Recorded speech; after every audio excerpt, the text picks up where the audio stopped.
7-yard touchdown run by the magical quarterback, Lamar Jackson. Big Keith Trailer, look at him rumble.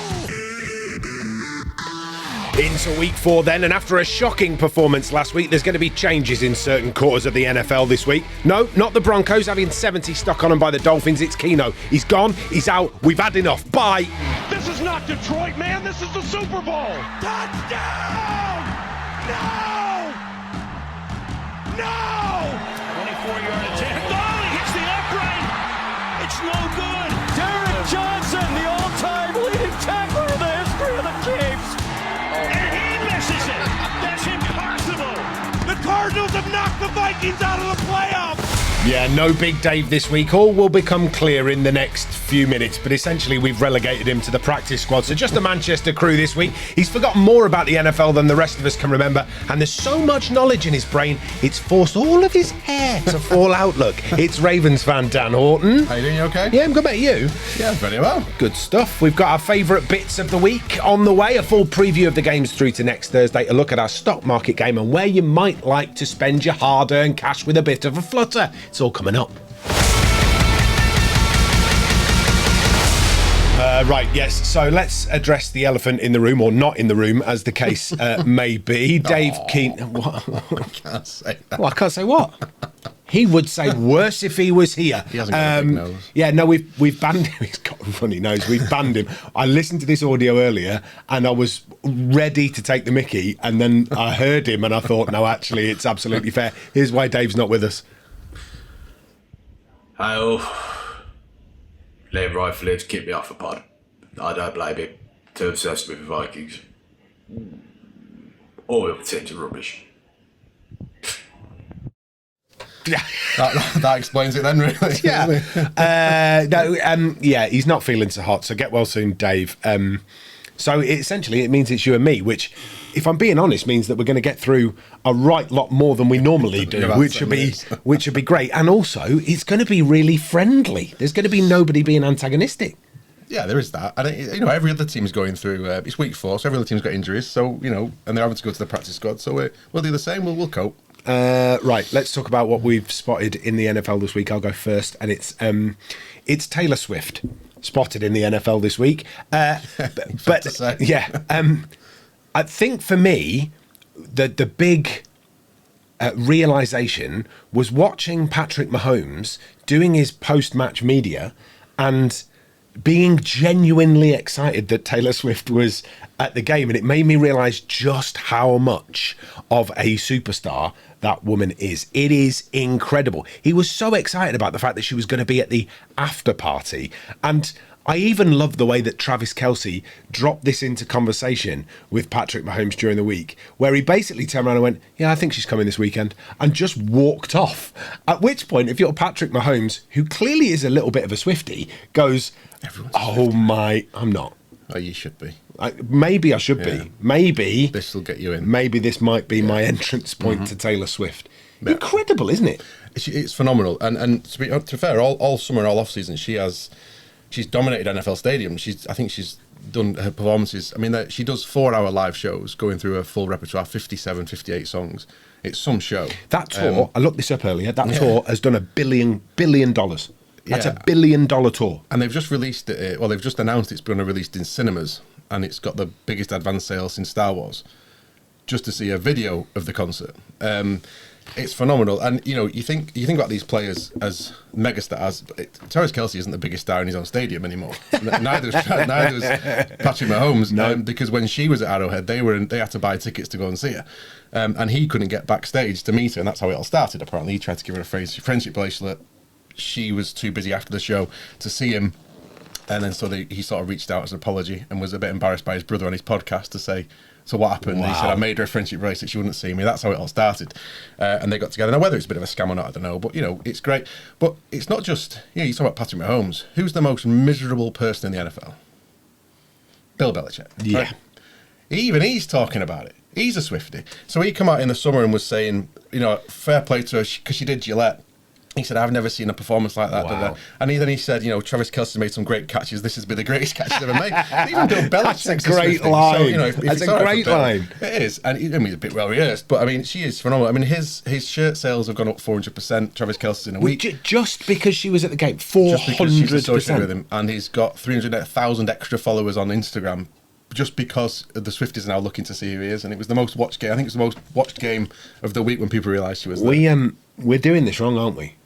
That New Heights podcast, the Jason and Travis Kelce podcast, is currently the top-ranked sport podcast on iTunes, and it's in the top 10 of all podcasts on iTunes. To be fair, it's pretty good. And it's going to get even bigger because you need to marry a pop star. I'm marrying your sister, so be careful. Yeah, I'm already married. That leaves Dave. Here's a question for you. Olive off on the buses. What level of pop star could we marry Dave Keenoff to? I don't know. Gareth Gates, maybe? What were them guys? Remember the guys that won Eurovision, the Norwegian rock, like the grunge rock people that dressed up as Vikings? Oh, Lordy. Them. Yeah, we'll marry him off to one of Lordy. Yeah, or just associate with them, yeah. Yeah, good stuff. That'll do. That'll add another 10 followers. That'd be great. Like and subscribe if you aren't doing that already. There's a button in the bottom corner of the screen if you're watching on YouTube. If you're not, then make sure you get subscribed via iTunes or wherever you get your podcast from, and pass us on to a friend. Would be very, very lovely. What have you spotted in news this week, Daniel? I was challenged last week, actually, by a friend of mine who's listened to the show from the start, so Andy. So, thanks for listening and everything, and thanks for your feedback on the programme. It is helpful when we get some feedback back off people that are listening to us.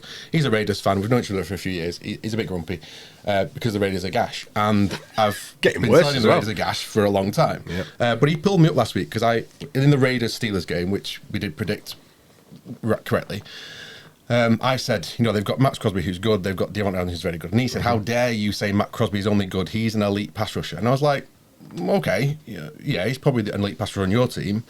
And actually, I think Matt Crosby is very good. And I would say in any other era, I'd say he's probably an elite pass rusher. However, I think he just about makes the top 5 at present. And I looked at these guys at the minute, and so you got just these pass rushers. You've got TJ Watt, Myles Garrett, Nick Bosa, Micah Parsons. They're unbelievable. The stats so far this year, TJ Watt's got 6 sacks, Myles Garrett 4.5, Parsons Nick is Bosa's on only 4. got 1. Parsons on 4. You've got Daniel Hunter at the Vikings on 5, but a bit of a flash in the pan because they're always behind, Dave. But then you've got this is the most QB pressures we've seen at the start of the season since 1997. The Bills walked away from that game last week with 9 sacks in that game. It's every week. Sacks. So I'm just got some stats here. So TJ Watt against Cleveland was 1 sack, 1 forced fumble, 4 QB hits. Myles Garrett against the Titans, 3.5 sacks, 1 forced fumble, 5 QB hits. Nick Bosa's the defensive player of the year. Micah Parsons against the Jets was 2 sacks, 1 forced fumble, 1 recovery, 4 QB hits. They're on the record for sacks is 22.5. And Michael Strahan, I think Nick Bosa have tied Christmas. Someone in this list is going to do 25. Either this season or the next. Someone this season to do 25. Yeah. This is an absolute golden era for these players. And actually, they're game wreckers. They're absolute game wreckers. If you've got someone, a Myles Garrett, a Micah Parsons, there was a clip. I don't know.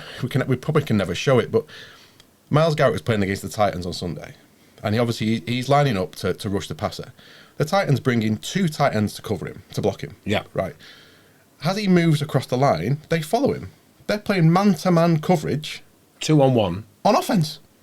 They've got an offense. They're man-to-man marking a defensive player across the scrimmage. He moved, and he realised, Garrett, because he's obviously a very highly intelligent bloke, he moved across the line twice. They followed him. They ended up having to call a timeout, the Titans.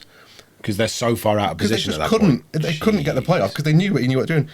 When they set the play back, he got the sack. So even though they had him double teamed, he still got through to Tannehill and sacked him. These guys are unbelievable, and they are a dream to watch. Is it brilliant? What am I trying to say here? Is it that the defensive players have got better, or is it that the O-line players haven't improved at the rate that the defensive players have improved? I was going to say that's probably what Dave would say, that offensive line play isn't as good. I disagree. I think that the physicality of these guys now, the speed and the power they have is just, for the position they play, it's unfair. These guys, you bear in mind, your big tackles, your defensive linemen are bigger. Aaron Donald, Jaron Payne, they're big guys, and they play against the big guys on the offensive line. What you get on the edge is you get a mismatch because you generally, and we spoke about tight ends last week, we talked about blocking, right? So generally, it's your tackle and maybe your tight end blocking one of these guys. Yeah. A tight end trying to block any of these, you've got no chance. No chance. There was plays like with it was the Giants San Francisco game when Nick Bosa's just he's unblocked. Daniel Jones. He can't even turn around the speed they get there. Yeah, so I think it's a bit of both. But and there is some bad line play in the league at the start of the season because they're still getting it together. But these guys, I think, are certainly a step above what we've seen for many years. Well, look, we will keep an eye because we love a good defensive game, don't we? You and I. A low scorer is absolutely belting. We're going to talk stock market in a minute, and we're going to preview the first set of games from the NFL. All of that is coming up after this.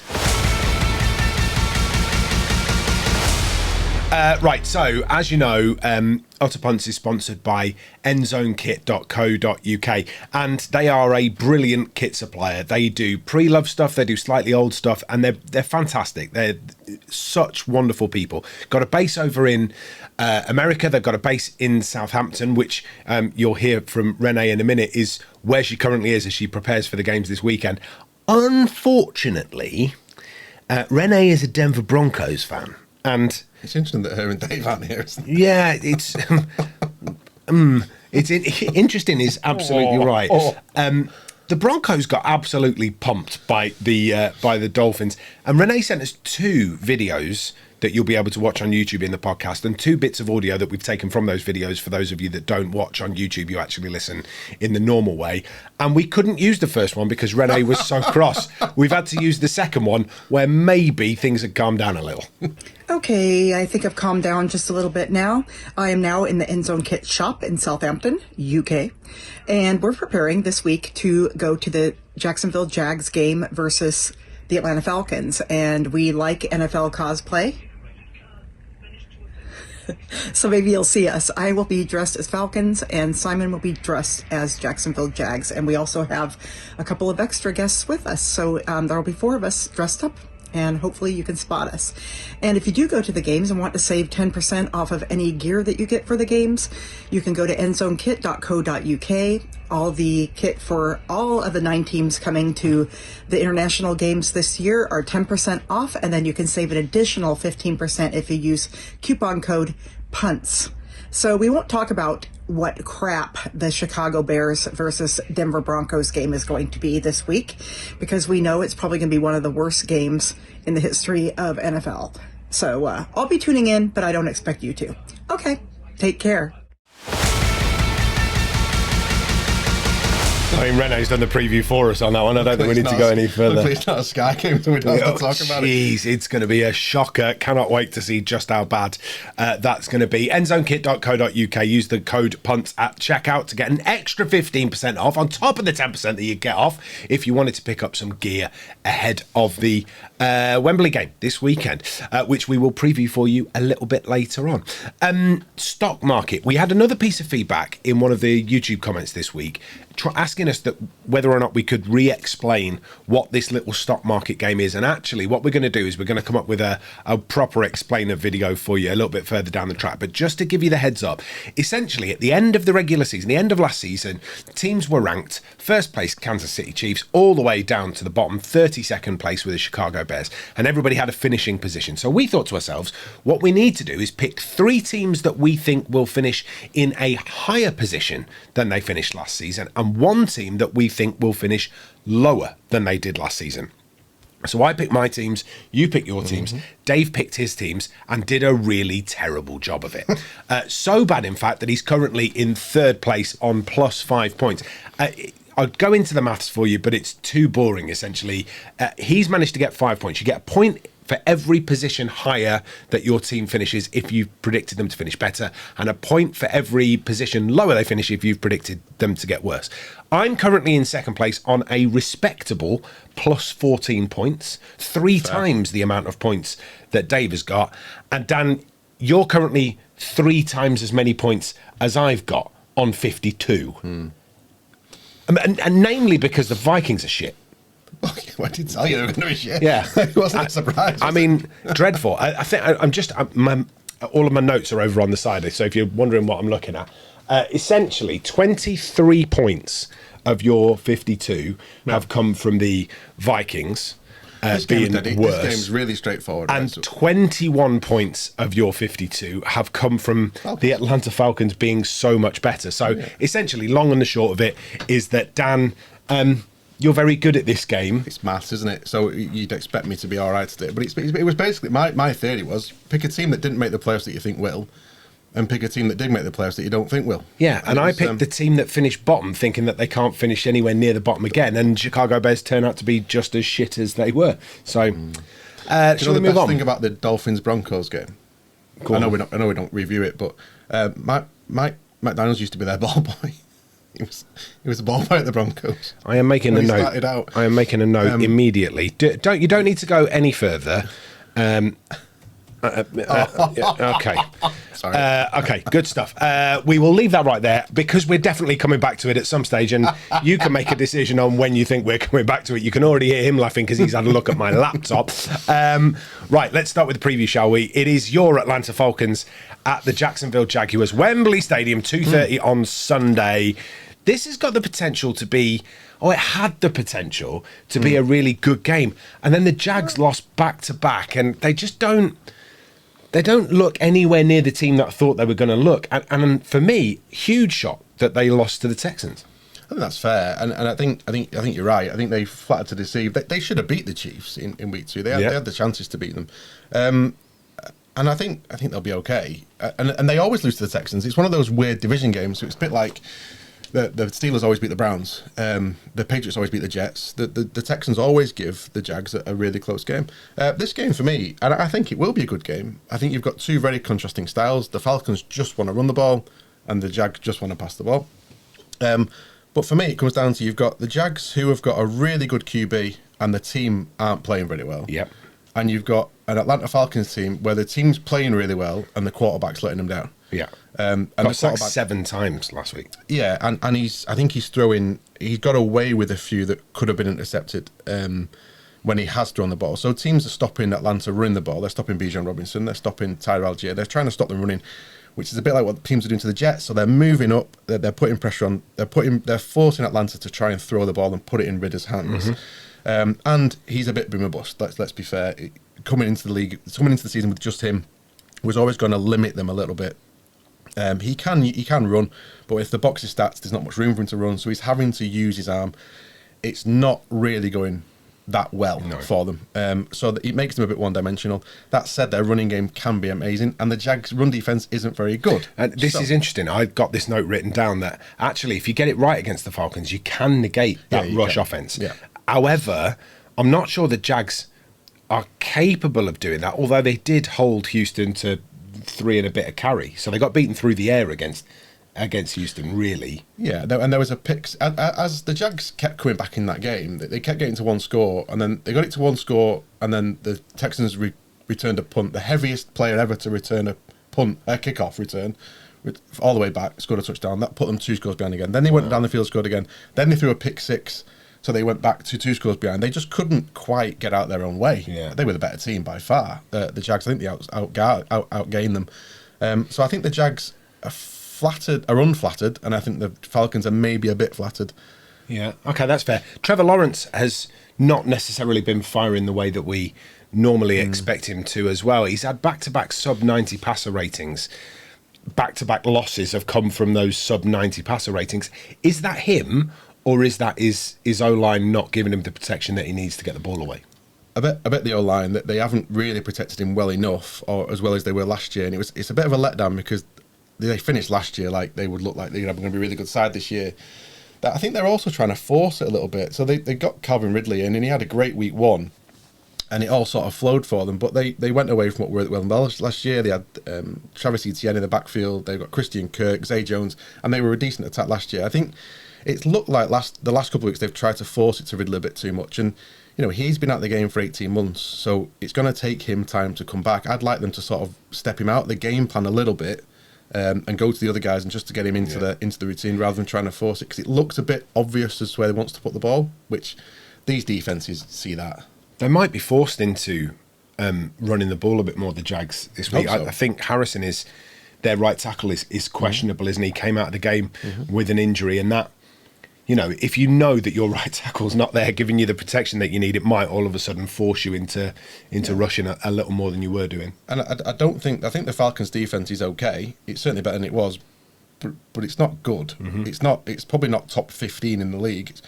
They probably don't need it to be a decent side. But I think the Jags can move the ball on them. And the other aspect of this is the Jags' home game, and it really is for them. They've done this every year now for, well, it must be 8-9 years.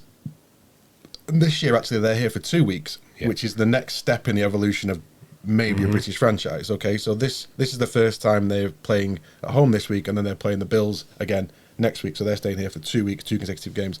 First time that's been done by a team, which is interesting. But I think they have the advantage because they've done this trip a number of times. We spoke about it last year. I think it does give them an advantage, isn't it? They're used to it. It's actually not that horrible either. From Florida to the UK is only a 6 or 7 hour flight if you catch it right. So, it's not horrible for them to be able to get over here. Right, we're going to move on after we've made our picks for that one. Which way are you going? I think the familiarity factor gives the Jags the advantage, and I think when it comes down to it, I think they're the better team. So Jags for me, close though. Yeah, I can't see them going 3 defeats in a row, so I'm going Jags. Yeah, Dave went Jags as well. Went Jags too, did he? He did. Lovely stuff. British home as we are. If you were the NFL commissioner, would you reserve the right to veto the television picks and say, actually, no, I want this one prime time, please? They do have that. They do have that ability, the TV companies. In which case, why haven't they done it for the Miami Dolphins at the Buffalo Bills? Because this one has got belter written all over it. It does, but it's on telly, and it'll be, it's an early game, so they will. Great for us.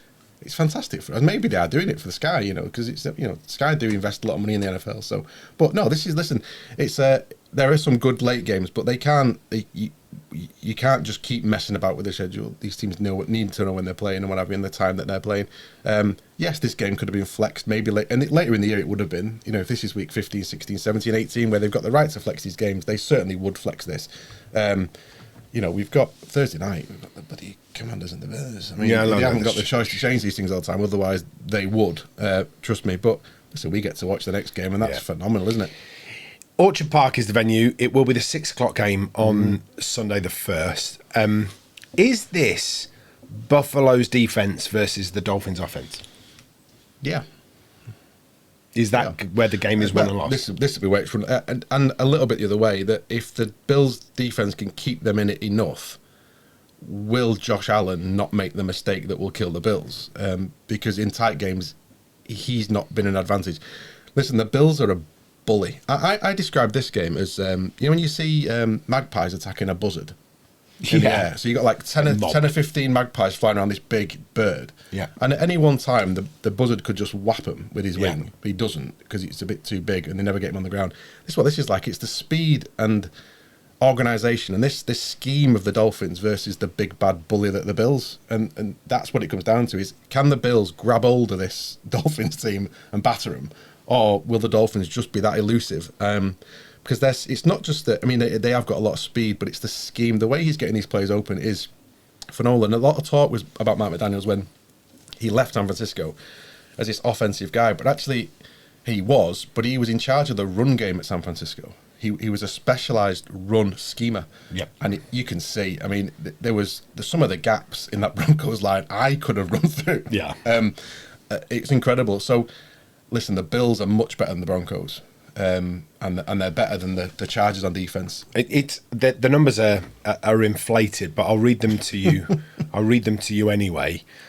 Tua is 309 yards and 4 touchdowns. Tyreek Hill had 157 yards and a touchdown, and Jalen Waddle did not feature in this game at all, and they still put 70 points on them. It's absolutely astonishing. Those numbers are inflated, but those two, Tua to Hill, is potentially the most dangerous partnership in the entire NFL at the moment. It is, and it's because you can't take your eyes off him for a minute, because you blink and he's We said it in one of the earlier preview shows, whereas a normal guy after 2 seconds is only so far deep. If Tua gets rid of the ball in 2 seconds, Tyreek Hill's 30 yards deep. Yeah. So we saw him, the touchdown on Sunday, there was nobody in the shot. Yeah, he was on his own. Wide open. But if you can't cover everybody, and it's the thing with the NFL is at some point you run out of pieces to put on the board. Yeah, and you know, you also can't cover him man for man, Tyreek Hill. No. You've got to double up on him. No. Which then creates, you know, when they've got Jalen Waddle back this week, that might create the opportunity for him to find a little bit of space. And look, it's really interesting. Buffalo managed 4 interceptions last weekend, 9 sacks, we've already mentioned this, and 15 quarterback hits. They were incredible defensively last week. Are they going to be able to put the same kind of numbers up against this Dolphins offense? I think so. I think when healthy, the Bills are as good a team in the league. They're a proper contender. So this is a real challenge for Miami. And I know I'll respect them. I like the Dolphins anyway. But if they go into Buffalo and beat them and put a show on, I'll be really impressed because this Buffalo team is starting to hum a little bit. And they're a championship team. They probably should have a ring, this team. And they've kept the core together. But this defense, they've got fantastic linebackers. Matt Milano is probably the most underrated linebacker in the league. They're really good up front. Their secondary is healthy. I mean, Damar Hamlin, if you remember, the chap that was very, had a cardiac arrest last year, was their starting safety by the time he was injured. He can't get on the team. He's a healthy scratch because of the depth they've got in the secondary. So Jordan Poyer, Micah Hyde, they're all back. They're all playing. Tre'Davious White. So they're a cracking team, the Bills, and they're at home and they're a bully. And I don't think they're going to give the space that Miami need. I think they're going to make this a really dirty championship. This will be like a playoff game. It'll be very tight and it'll go either way. Who's your pick? Bills. Go either way, but Bills. The Bills will win, yeah, because they're at home, and I think they'll want to put their authority on this league. And the Dolphins, as much as they've been really impressive and they're great to watch, they haven't beaten anybody. Keno's gone. Keno's gone Dolphins. Of course, yes. I think this one's really tight, and it could go either way. And therefore, I'm going to have to go with home advantage. I think that's going to be the difference maker between the two of them. But there will only be a score in it, and therefore I'm going Bills. Yeah, I'd also say I don't think it'll be as high scoring as the bookies think, because I think it'll be much tighter. Yeah, I would agree with you. Look, one last preview to do before we hit the coaching corner for this week, and that is, well, if there was ever a game where I would like both teams to lose, it was this one. It's the two most hated teams in the NFL going toe-to-toe at AT&T. The Patriots at the Cowboys. The return of Zeke. Steelers aren't playing. Yeah, right, two of the most hated teams. Yeah, look, this. Yeah, well, go on. What have you got? I wrote, Pats aren't very good, so they will lose. Is that all you've written? Well, pretty much, because cool. Yes, they can beat the Jets, right? Okay, but they only just beat the Jets. Yeah. And I mean, they beat them 15 times straight, so they were bound to beat them again. But they only just did it. They're not a good team. And the Cowboys, having been surprised and sort of burnt by the Cardinals on Sunday, won't be up for losing at home against the Patriots, I don't think. Dallas are just too good, and I don't think they'll lose 200 pounds. One thing I will say about the Pats, in a polite way, is their cornerback. You just said you can't one-to-one cover Tyreek Hill. Actually, the closest anyone's come to it was Christian Gonzalez, their draft pick, who they took in the first round, the cornerback. He has been lights out. He's been absolutely outstanding. Yeah. If you are watching this game and it's a blowout, because it's probably going to be 38-0 to the Cowboys, just watch Christian Gonzalez on CeeDee Lamb, because it won't be the play he's covering that'll be open. He is like a bed cover on these guys. Love that. Brilliant. Love that. Zeke Elliott does go back to Dallas. This makes life interesting, especially when you consider the Cowboys' rush defense has been, well, problematic. They conceded 222 yards last week at 7.4 per carry. There is an opportunity here. There is, and the Patriots want to run the ball and play defense. That's what they want to do. They're a team from 20 years ago, right? So that's what they want to do, and Dallas should allow you to do that. But what it goes to show, Dallas losing last week, they lost to the Cardinals, who were, everyone was tipping to sort of go 0-17 this year. They brought a new quarterback in 2 weeks before the start of the season. It doesn't look like a particularly good organisation.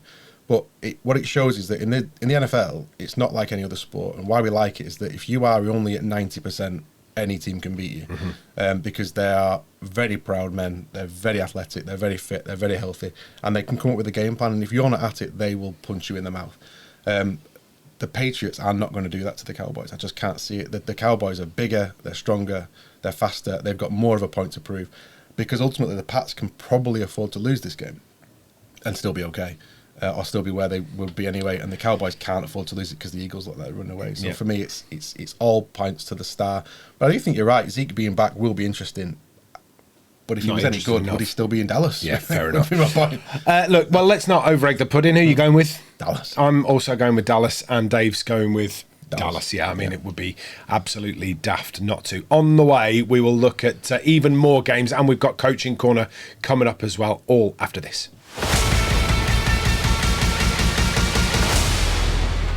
Welcome back. Yes, right. Coaching Corner for this week is intentional grounding. Okay? Intentional grounding.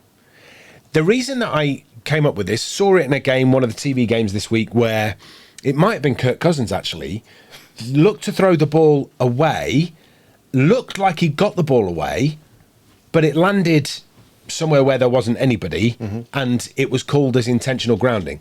And then it made me think, I don't actually know what intentional grounding is. Yeah, and this is why we do this section, right? So intentional grounding is when a quarterback is clearly, and it's one of those things that's probably difficult to wordly explain, but when you see it, it looks wrong. And it's when a quarterback looks like he's about to get sacked and lose yardage, and he's basically just trying to get rid of the ball. Because if he's tackled behind the line of scrimmage, they lose yardage. So if it's an incomplete pass, they don't. They go back to where they were. Okay, so that's why a quarterback would look to throw the ball away. The problem is, if you're under duress, and this is where it comes in, two parts of it. If it's intentional grounding, if the ball doesn't get back to the line of scrimmage, so if basically you're throwing it to the side, or because you can't get enough power on it, or there's not an eligible receiver in the area, so it clearly wasn't being thrown to one of your own players. There has to be somebody in the area you're throwing the ball. At which point the referees will look at it and go, he was trying to throw it to him, even if it was a poor throw. That was the direction he was trying to throw it in. But you have to be inside the tackle boxes. If you're out and you're scrambling, it's not intentional grounding. Only if you're in the tackle box. Right. But if you can get the ball back to the line of scrimmage, and that's why having a strong arm is so important, because some of these guys, Josh Allen, Patrick Mahomes, you don't get intentional grounding against these guys. And the reason is that even halfway down, they've got enough arm strength to get it to the line of scrimmage, and that's all they need to do. Because then there's generally somebody there that they could say, I was throwing it at him. And you'll see quarterbacks, when they know they've intentionally grounded it, it's a bit like in football when they know it's come off them and put it around up for throwing, right? Is the first, and it's like the cricketer, right? You know he's nicked it because he looked back. Yeah. If he hasn't nicked it, he doesn't look back. So you know, and it's what the umpires look for. So what the referees look for is, when he gets up, the quarterback, he's pointing straight away, I was throwing it to him. And so he's trying to make his case before anyone's even made a judgment on it. It's a subjective call, though, isn't it? Like it is. It's not black and white. Yeah, which is one of the. It's. I guess it's why. Excuse me. I guess it's why so many people get so het up about it.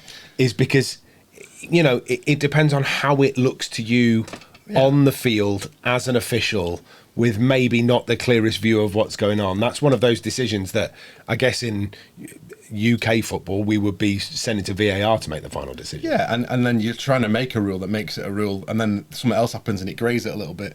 But the game itself and the situation of the game will give the referees an indication. So if it's 1st and 10 and the team are winning, and they're not going to intentionally ground the ball, they'll take this out, because it could be classed as a fumble, right? So the risk you take is if the ball's out before your arm comes forward, then it's a fumble that could be recovered by the defense. You could lose possession. Yeah. So why would you take that risk unless you're in desperation, you're trying to protect the ball and you're trying to protect the yardage and the position that you're in. You tend to see it a lot in places where they're backing up to their own end zone because they don't want to be playing from their own line. So a referee will be watching for it more on some plays than others because it's more likely to happen on some plays than others. See, you learn something new every week, don't you? Here on Utter Punt, intentional grounding, all wrapped up and sorted for you. We've got 3 more games to preview. We're going to talk about bets and train. We're going to get Utter Punts of the week, and just wait. We've got some absolute belters for you, all coming up after this. Right, into the previews again. Preview part 2.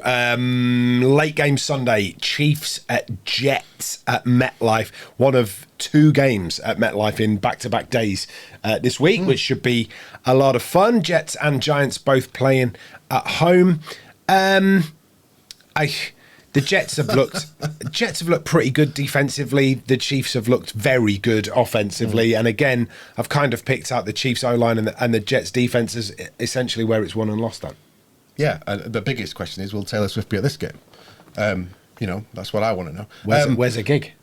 I think she's on a break until she starts the world part of it now. Wow. I think she's having a bit of a rest, old Taylor. Well, he's off to New York. Listen, when they put this game in at week 4, everyone was like, yes, Sunday night, Rodgers, Mahomes, it will matter some. 2 good defenses. It's just that the landscape has changed. I do quite like the fact they're doing this New York Sunday, Monday night thing. They did it in week 1, if you remember. Yep. So the Jets play at home too. That's quite like. I mean, if you're in New York at this time of the year, you'd be able to watch 2 games. It'd be fantastic. I'm not sure you get a ticket for this. I'm not sure you get a ticket for either. But maybe the Giants are a bit easier to get a ticket for at the minute. Listen, the Jets have had a tough time. So let's talk about the Jets a little bit. They've signed Trevor Siemian onto their practice squad this week, who's a journeyman backup, just to have another pair of hands, I think, or another grown up in the room. They'll go with Zack Wilson. I think. I controversially think that all the pressure on Zack Wilson's a little bit unfair. So they had Joe Namath come out this week saying he shouldn't be in the league and he shouldn't be this and he shouldn't be that. He wants the coach sacked. He wants the owner sacked. But listen, the Jets start, even if they had Aaron Rodgers, okay, let's be dead clear. They started this season at home to the Pats, who they never beat, away at the Cowboys, who are one of the favourites for the Super Bowl. Yep. They've got the Bills at home, who are one of the favourites in the AFC. Mm-hmm. And then they've got the Chiefs, the Super Bowl champions.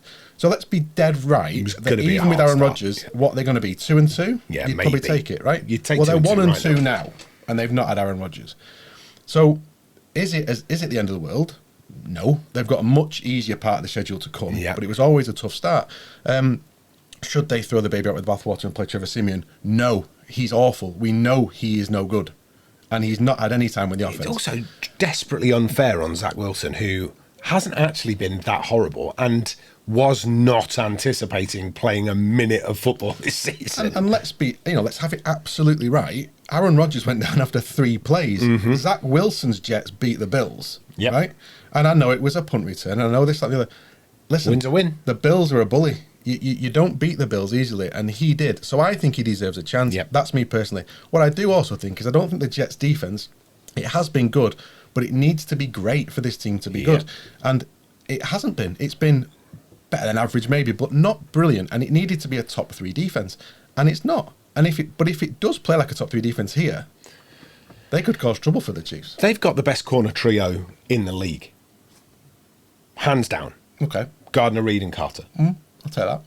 I don't think there's many better. I think it's better secondaries overall, but I think they're the best cornerback. Yeah, I think if you get them playing, then they have the potential to close out a team like Kansas City. And they've got a dangerous pass rush, Liam. They are the Jets. They haven't really shown up yet, but they have got a dangerous pass rush, a dangerous front 7. I thought their front 7 might be competing for the best one in the league at the start of the year. They look that. They haven't quite turned up. And if your best strength doesn't quite turn up, you're going to struggle against the top end teams. But they've not quite turned up all over, defense and offense. If you think of, we've already spoken about Zack Wilson. We'll put him to one side. But Breece Hall and Dalvin Cook, where have they been? No, well, they ran the ball quite well against the Bills, but then since then they've not run the ball well, and it's because defenses have played the run and put the pressure on Zack Wilson. Okay, I understand, but he's found Garrett Wilson a few times. It was a pass to Garrett Wilson touchdown that got them beat the Bills. It was a Garrett Wilson crossing pass that got a touchdown against the Patriots, and they probably should have won that game as well. And if they'd have beat the Patriots, what are we saying now? Yeah, well, all of a sudden they beat the Bills and the Patriots. You're probably taking it, aren't you? So I think the Jets can cause the Chiefs problems, but I think the Chiefs are feeling it, aren't they? They're starting to look ominous, but I still think the problem is they don't got anyone to pass the ball to other than Travis Kelce. Yeah, I think that's fair. Although, that being said, Pat Mahomes, 272 yards last week, 3 touchdowns, 127.3 passer rating. Even if he's got nobody to throw to, he's still completing passes. You can just see he's just starting to find that rhythm, and that's dangerous. They're going to have a winning record. They're top of their division already, and they're not yet quite clicked on offense. So the Chiefs will be fine. This will be a tough game, though. The NFL throws up odd results. We saw that last week, didn't we? Mm-hmm. Yeah, for me, I think the Jets are getting too many points at home with that defense. Because if that defense makes a play early, and it comes down to that again, they've got to take their chance. They'll get one. They will get a chance, whether it's a fumble, whether it's an interception, whether it's pick six. They will get a chance. If they take that chance, I think the Jets can win this game. Okay. They won't. Okay. That was going to be my next question, is who you're picking then, and you're going to tell me Kansas City. No, do you know what? I'm going to take the Jets with the points because they're getting 10.5 points at home. I think the Jets will keep this within 10. Okay, so Kansas City. Yeah. Okay. I'd never back against Mahomes. No, that's We've fine. had that a number I'd of take the times. Jets with the points, which when you translate it means Kansas City. Dave's gone with... Kansas City. In which case, I'm going Jets. I'm going to go Jets. You know what? And when You I might- turn out to be right, you might look like a I will genius. laud it next week. Absolutely. Right, You we've and got Zack those. Wilson, us and Patrick Mahomes. Yeah. What could possibly go wrong? Everything. Literally everything. As we've already mentioned, back-to-back games at MetLife because Monday Night Football, Seattle at New York, and goodness me, are the Giants in for some trouble again because Geno Smith, oh my Revenge. goodness me, has he been playing some great football. The Seahawks have got 37 points now, back-to-back weeks. The Giants have given up 28 or more in every single game that they've played. Geno Smith was over 295 yards 2 weeks running now, and the Giants are for the high jump. Yeah, I can't really argue about it. I'm glad that it's back down to one Monday Night Football game because two's hard. two's, And when you're trying to, when you don't watch one, they keep putting the score in the corner. Yeah. That's annoying because I'm trying to not watch that game till later. So that's silly. That comes back in week 14, so you can calm me down when that starts again. I think this is close. These are two sort of bordering playoff teams. They are. The Giants have had a really tough start at the end. Away at San Francisco, without Saquon, you're not going to really do very well. He's your best player. He won't be back. There's sort of time that he might be back in training. They'd be silly to risk him in this. Agreed. He's got a ankle sprain. Give him another week because there's easier games to come for you. I think this is close. I think player for player, that it's a very close game. It's in New York. I don't think Seattle travel particularly well, especially to the East Coast. And I think you can your defense could put some pressure on Geno. That said, whenever it's a close game, my rule is, what's the best unit, right? And the best unit in this game is the Seahawks offense. Yeah, agreed. They are running the ball beautifully, and I think you're struggling against the run. Kenneth Walker looks like I've got a stat. he's shot of a cannon. Did you see the? Do you want the stat? In a sec. Yeah. Did you see Jacques Charbonnet run the Panther over in the end zone? Yes. Right. I think they. I don't think they found him. No, He's still buried him. spinning. Yeah. He's still rolling. So that's a double-headed monster. The Seahawks offense is the best unit in the game. Yeah. It'll come down to that. I think close game, 4 points. Seattle win. Here's the stat for you about New York Giants struggling against the run. They've allowed nearly 5 yards a carry to all three of the running backs that they've faced this season. 5 yards a carry on every run they faced from every running back they faced. Who have they played? James Conner. Oh, Christian McCaffrey, of course. Yeah. Who else? Cowboys. So Oh, yeah. Tony Pollard. I mean, they're three good running games, to be fair. yes, yeah, it's still, terrible. It's just worrying poor against the run. Because the So- Seahawks have got a good running game. Yeah. Okay. So who are you going for? I'm going Seahawks. Dave's going. Dave's going Seahawks. Oh, I'm going to go Giants. That course allows you me are. to be different and back my team, even though essentially what I said earlier is that they're for the high jump. I can almost guarantee that we're clipping that out as a YouTube short, as well as Liam, the Giants fan, goes absolutely in on them in the opening part of that Double review. New York you've gone for. Yeah, I have. Well, What could go wrong? yeah, everything, as it always does. Finally, obviously, we don't preview tonight's game because we record on Thursday. It's not enough time. We do the following Thursday. I explain this every week. It's getting boring for me, and it's probably getting boring for you Go Lions. as well. Chicago Bears at Washington Commanders, which is actually Thursday, the 5th of October, so Yeah. next Thursday. Next month. Yeah. Bears are awful. Commanders are much better. The Commanders are good. Listen, they lost to the Bills, but there's a lot of teams that will lose to the Bills. Sam Howell is on to set a record that nobody wants, and that is more sacks in an NFL season than have ever been made before. He's being sacked at an incredible rate. He's trying to hold the ball too long. That's his problem. He's a bit Baker Mayfield, Sam Howell. Right, so bear with me. Baker Mayfield holds the ball too long, so defenses have a chance to get to him.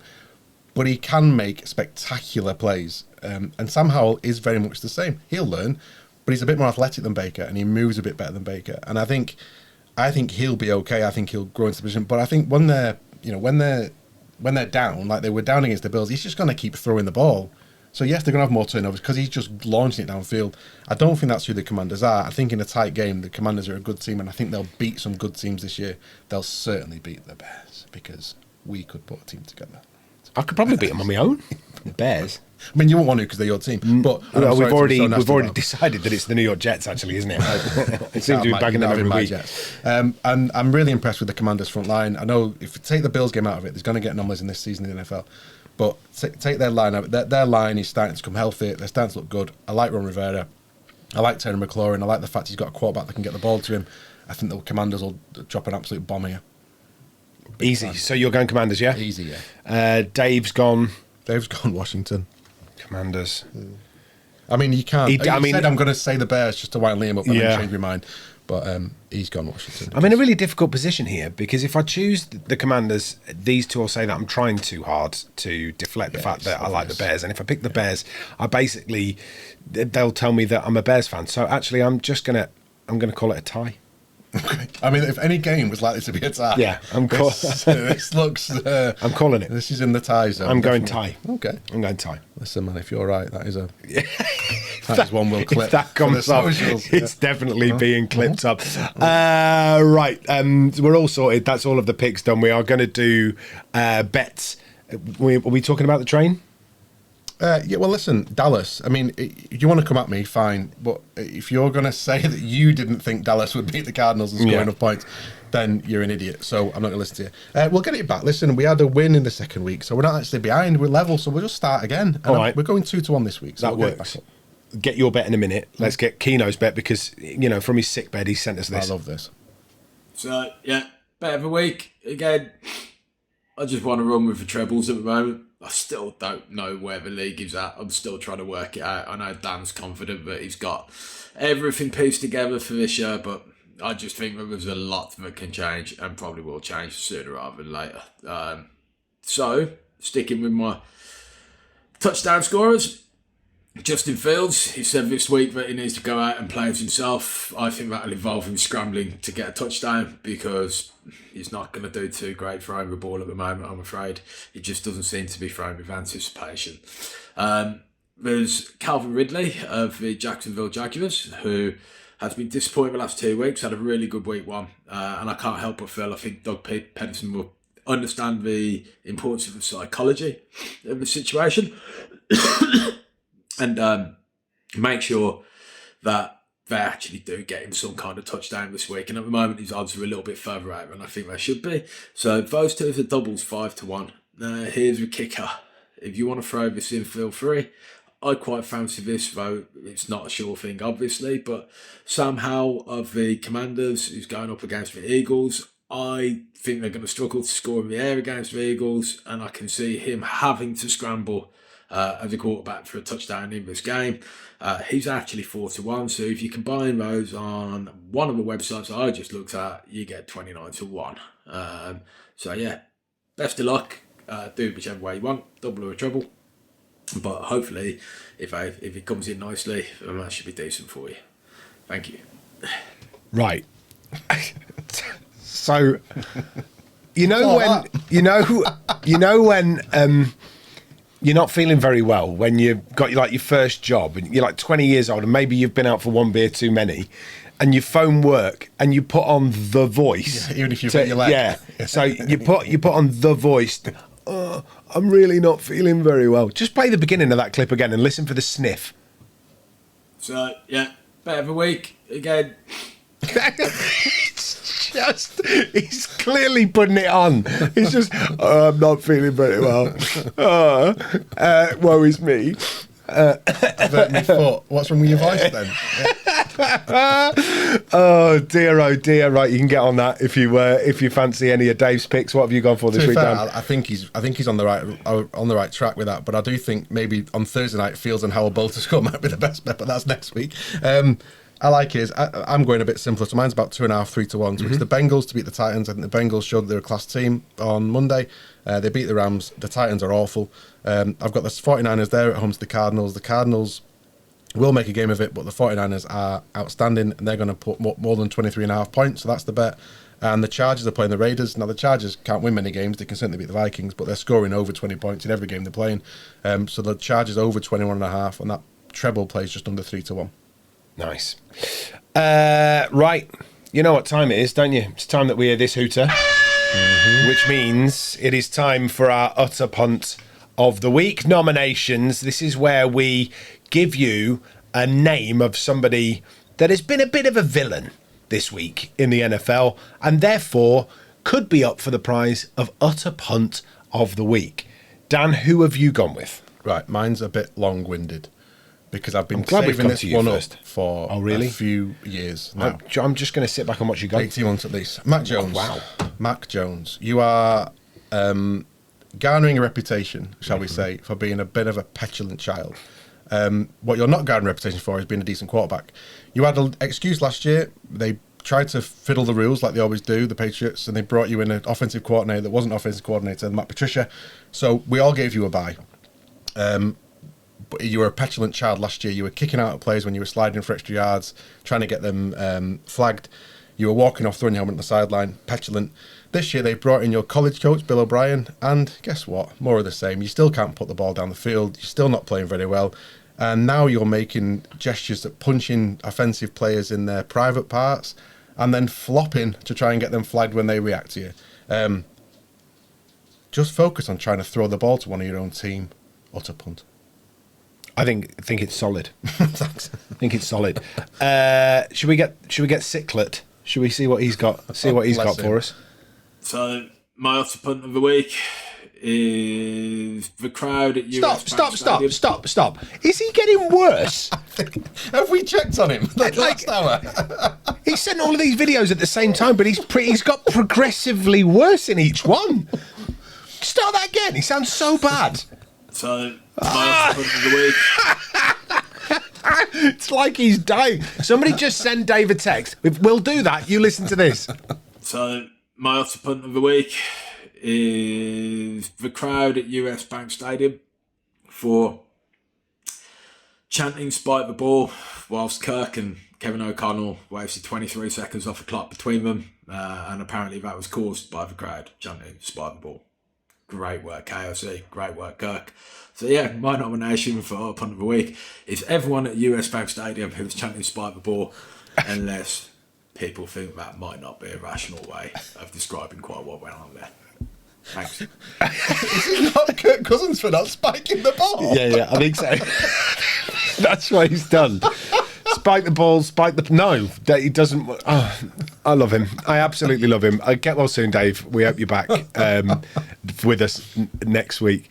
I've gone with somebody out of left field here, right out of left field. I've gone Mike McDaniel. And here's why. Ease off. What is the point? Where does it get you by smashing the face of a beaten Broncos team into the dirt, kneeling on the back of their head and giving them a nuggie at the same time as sticking 70 points past them? Essentially, take everybody off the field, put all of your backup players on, calm down. You don't need to put 70 points on a team. You've got them absolutely smashed.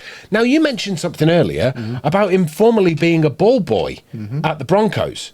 Well, maybe you should show just a little bit of integrity and a little bit of loyalty to the team that gave you your start.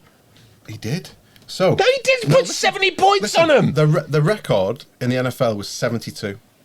Washington over New York, 1960 something, right?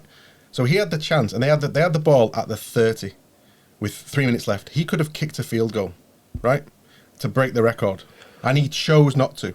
Let me tell you now. That makes him worse. Let me tell you, Sean Payton on the other side, he's kicking that field goal. He's fake punting at that point all day. Right? He deserves to get. At least Matt McDaniel showed a little bit of restraint against his former team. And you need to watch the video of him being interviewed as the ball boy. I didn't know that there was a record on the line here at 72 points. Had I known there was a record on the line here at 72 points, he still would have been my nomination for Utter Punt of the Week for not going for it. What are you playing at? Kick the field goal, man. I vote for that. Punt of the Week. Who are you voting for out of the three? Who gets it this week? Patriot. Yeah, Matt McDaniels is great, isn't he? I mean, did you see him racing the? So you're going at Mike? No. halftime against the Patriots game. They put the camera on him. Yeah. And he sort of saw the camera and then sprinted off to chase the guy. You can't ever be Utter Punt, Louis.